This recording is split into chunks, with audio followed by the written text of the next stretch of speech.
Welcome back to another PCBH Corner. I'm David, and I got Bridget again joining with us on the PCBH Corner. So one of the things that we've talked about in previous PCBH Corners and PCBH snippets throughout is this idea of what ideal is and then what reality is. And I know it's something that we've been talking about more and more and more about, this is maybe what we talk about, what we present on, write about in book chapters and articles, what the ideal is, and then what we see on a regular basis of what the reality is. Where's your mind go? Yeah, I think that one of the biggest ideals versus reality has come from some of the recent success that we've had at our day jobs at CHCW with how many handoffs we're having. Yeah. And so we had one morning alone, so that's 4 hours, where there were 17 warm handoffs. In a clinic, just one clinic. Yeah, that were given and executed. And then later on in that day, there was another, in the afternoon clinic, there was 10, and then there was 3 in the evening clinic. Yeah. So we had 30 warm handoffs completed at one site. One location. One location. And, somebody was like, tell me your secrets or whatnot. And I was thinking about it, and I was like, well, we actually had the proper ratio of BHCs on that day. And I believe it was, we had 4 BHCs at each morning clinic, afternoon clinic. And there were about, it could have been 12, but I think it was 11 medical providers. Right. So that's just about a 1-to-3 ratio, right. 1 BHC for every 3 PCPs. And if we didn't have that, there's no way that you'd be able to do that. And even if you did, somehow, I don't even know how that would be, that wouldn't be possible. But say you had 1 BHC and you had a completely cleared schedule, so they didn't have one scheduled person on their day. And so they got, like, let's say 6 handoffs and saw 12 for the day, which would be, super good. That wouldn't be able to be sustainable because some of these patients, not all, but some of them want to come back. Well, and as we've always said as well, because we've talked to people a lot about this idea of like, hey, block only for handoffs only. What do you think about that? And it's just a thing that we've found regularly. It's like handoffs don't tend to show up structured. Right. They don't seem to show up like, oh, there's one at 8, there's one at 9, there's one at 10. Usually more what it is, and particularly on that day, I remember, it's like usually in a span from maybe like 2:30 to 3:30, there's 10 that come through. So it wouldn't even help. Right. And then what happened, so that's for a whole nother, we're actually going to be doing our PCBH week on that. Oh, boom. Yeah, nice. In August, talking about schedules and why and how. But the point is, back to the ideal versus reality situation. The reality is, for us, we finally got to the point where we had the ideal ratio. So then all those things that we're writing about and reading about and listening to about and where we're scrubbing and huddling, and crashing visits and being like, hey, I'll get this visit started. Variety of different handoffs that were coming through. There was ones for weight loss, for headaches, diabetes, and then obviously depression, anxiety. All these handoffs were coming through. And we were able to see somebody for new onset diabetes. We're able to see somebody for chronic migraines. Initial OB pathway. Because we had the right ratio of BHC. So if you're in a situation where there's 1 BHC, and the most I've ever heard of was there was 60 PCPs, you're going to have to change what you do. And so when I go on LinkedIn or Twitter or whatever, and I'm like, oh yeah, 17 warm handoffs this morning alone, I don't want anybody to panic and think, I'm not doing a good job. That's not what this is about. Do what you can with what you have, because there's the reality of the situation is you might not be able to do certain things. I'm so glad you're saying this, because I think where my mind always gets a little bit concerned, like when we share our data and we go to conferences and we present on the really great things that the BHC team is doing at CHCW, I think there's always this chance of just people being like, oh, well, we don't do that. And then being demoralized by it.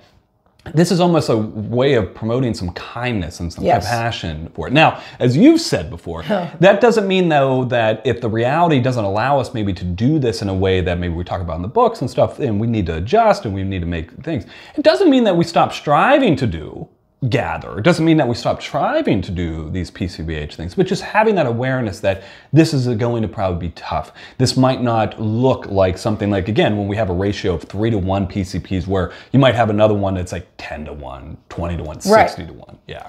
And bringing this full circle, that's why if you're trying to learn PCBH, it's so much more important to learn core principles. So learning gather in the 4 C's of primary care is going to get you a lot further than saying, okay, well, how many BHCs do I have on? Which topics should I do? Or not topics, but conditions. Should I screen for? All these little like nuances, because it's going to change. The context can change rapidly. But if you understand deeply in fully, as much as anybody can, because I think it's an ongoing process, what is primary care, or whatever context you're in? What is the context of wherever you are? I know Neftali is really big on that as well. It's like, find out the context of the setting that you're in, learn as much as you can about that, and then tailor your practice on that.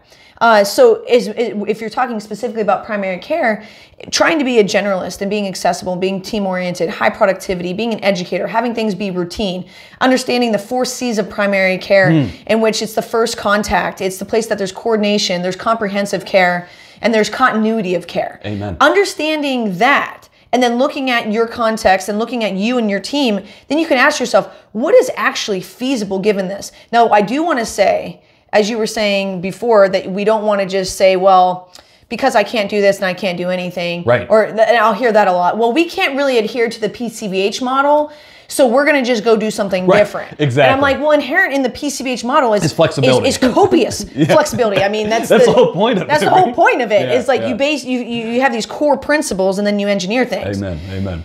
So don't get like a new model just because everything doesn't look perfect. And don't stop pushing. And don't stop pushing. So with these BHC ratios, it drives me a little bit nuts that, like, I mean, how many times, now we're going to put some folks on blast, so sorry about that. At CHCW, how many years did it take to where when we brought up that we had to hire another person, where it was like, okay, we'll hire them.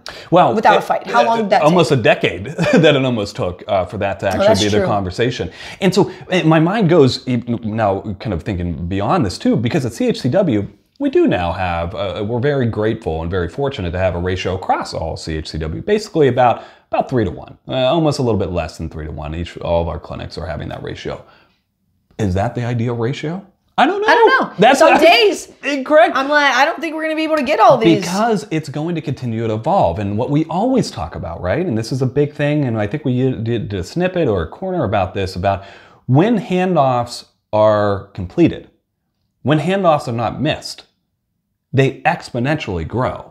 Because PCPs are going to be like, I need more. Yeah. I need more. So what's interesting is that the ideal ratio probably is always going to be changing. Yeah. Probably always going to be involved, because I guarantee you this, we come back in a year or two and talk about CHCW having this 3-to-1 ratio. I bet we're going to say, you know what, we can do 2-to-1. Yeah. We can do 2-to-1 to meet the demand of what that is. So never, ever stopping this idea of pushing it, evolving, continuing to adapt to the context that is obviously going to be iterated constantly. And not giving up on the side, if you're a director or a BHC, with regards to like, well, it's a 1-to-20 ratio. And that's just what it's going to be. I'm not going to lie, and I can't believe I'm saying this, but like, I think it'd be miserable to be a BHC and to walk in and have it be a 1-to-20 ratio with no hope that that's going to change. Like, that would be a very difficult context to work in. Or you'd have to completely engineer your mind in a different way, which could be fine. Which I think is almost what you were saying at the beginning of this as well, is that to have some kindness and some compassion, that some of these realities that people are placed in, what we talk about at conferences and what the ideal PCBH is, the context might not produce that. Right, like take, for example, one specific activity. Huddling in the morning with your PCPs. Yeah, it's a great point. So if you're a BHC and you're solo and you have maybe 50% of your schedule like filled with returning patients, and there's 20 PCPs, and you and I are presenting and we're like, yeah, if you're a BHC, you need to make sure that you huddle with each of the PCPs. It's an expectation. It's an expectation. It's standard of behavior. If I'm a BHC in that context, I mean, that's an impossible context. Just do the math on it, right? So usually what, huddling takes, I don't know, if you get really efficient about maybe a minute tops for it. But you know, if you're not efficient, you're doing it, maybe it takes a couple minutes. It probably shouldn't take longer because then the PCP's gonna get annoyed. But either way, maybe take a minute. That means it's gonna take 20 minutes to do all the huddle. If all the PCPs are there to huddle with, if they're not in rooms, if they're not late. Oh, and if they were all lined up, or exactly. you were sprinting. Yeah, so I mean, that could take easily an hour just to do that, and then you go and you conjure up all this business, and then you're not able to follow through on it. So then what happens is we just talked about the handoffs. They drop. They drop. And that's why sometimes it's like, well, you're not. How can you not stay busy if there's one BHC and there's 20 PCPs? How are you not busy? And then this person is busy, and there's 3 BHCs and 9 PCPs. It's like, well, because the behaviors that existed that allowed it to be successful can continue to be successful when you have a ratio of 1 to 3, or say 3 BHCs, 9 PCPs, whereas all the things that to be successful, you can't really continue on a 1 to 20 ratio. So again, nobody panic. If you're out there and you're at a 1 to 20 ratio, the point of this PCBH corner isn't to make anybody feel bad. No, the exact opposite. It's the exact opposite. Yeah. Understand the context that you're in and the goals and the mission of whatever organization you're in. Then think about what your skill set is, and think about if, say, it's some type of family medicine, some type of primary care. See, how can I embody, gather in the 4 C's, given this 1 to 20 ratio, and then on the back end, all the other things that we have done corners and stuff about, keep track of your metrics, blah, blah, blah, demonstrate the demand, and then not once, not twice, not 3 times, not 5 times, not 10 times. It takes us however many times it takes to go to your boss and to leadership and say, if you want this thing to look different, if we want to get a deeper penetrance into the population, we want to work with this, we have to have more. Absolutely. And I love how you ended that, is that idea is that whatever context you are, know the context. Be real about what the context is. And you might have to adapt. You might have to do different things. It never stops, though, chasing this infinite values of gather of the 4 C's. And always, and I love how you said, always adapting to the context. Because then you add another BHC, guess what? The same behaviors that you were doing in that previous context, they got to change now. Because now we got 2 BHCs and so forth into these ratios. So we would love to know any comments that people have or thoughts that people have about this idea of ideals versus realities. What have you seen? How have you adapted? And I think most importantly, where my mind gets interested is, how do people stay connected to the value and the goals of gather in the 4 C's while having maybe some of these realities that might make it difficult? Absolutely. And I have, there's one more thought that's percolating in my mind, is just thinking about like answering the question, like, how do you do good PCBH? And just tell me what to do is very similar to, we're going to use another sports metaphor, saying in football, well, tell me the perfect play. We don't have a perfect play because it's going to depend on the context. Well, what players do you have? What's the defense doing? What are your strong points?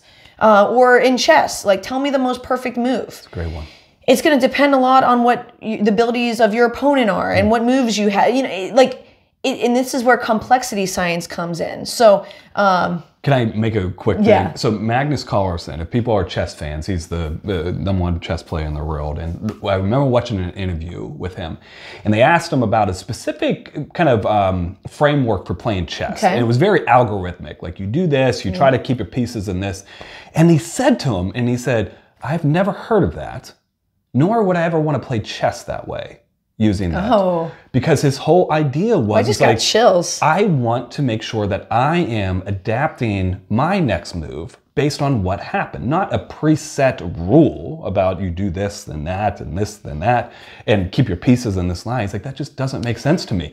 And Magnus is so kind of famous for, like, he'll sacrifice his queen at times, where the thing would be like, no, don't sacrifice your queen. That's a rule. That's a rule. He kind of looks at it as like, no, I'm seeing a couple plays down. I see this where this context is going. I'm going to sacrifice this queen right now. Even though it goes against maybe what the rule is, the context is supporting that right now. So dare we say, learning core principles fully and deeply is going to get you a lot more distance than algorithmically trying to follow a script. You know where my mind goes, and we should have just ended it. We should have just ended it. But the last sports metaphor, Bobby Knight's, probably not the best coach to bring up, but Bobby Knight's Indiana Hoosiers basketball team. They ran one play mostly throughout his dominance in college basketball. And it was this really interesting motion that wasn't the same. The players read the situation. So maybe they cut off the screen, maybe they popped out, maybe they faded.